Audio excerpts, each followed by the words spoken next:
First Peter chapter 3, verse 7, it says we are to dwell with our wives with understanding. All right. It also talks about being a joint heir or heir together with the grace of God. One of the first things that the Holy Spirit taught me once I was married 2 years ago. All right, this is my second marriage. I can be transparent with you concerning that. My first marriage, I was married for 24 years, and it ended as a result of two different visions for our lives. I've taken full responsibility for that, not communicating very well as far as the vision that God was giving me for my life.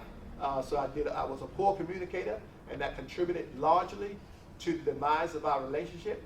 I've been married now for about 2 years, and one of the first things Holy Spirit began to talk to me about and teach me once we were married, he says, Rodney, marriage is a game changer.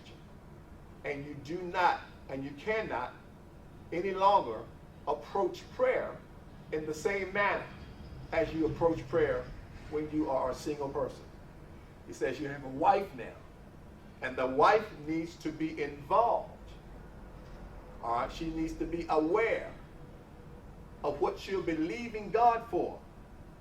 She needs to be aware and involved in what you're asking for, what you're believing for, what you're seeking for when it comes to prayer and your pursuit of the things of God. She is a joint heir with you now.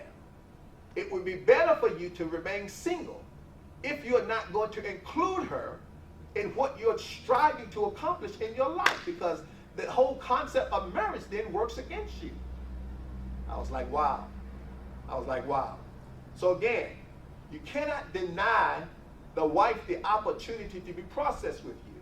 And so when these challenges come forth, all right, in different areas of our lives, we got to be open and transparent and share those things with our wives.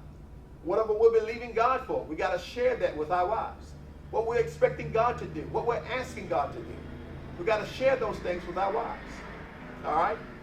So a married man no longer interacts with God the same as someone who is unmarried. And if you are not willing to make this shift, you would be better served by the grace of God to remain unmarried.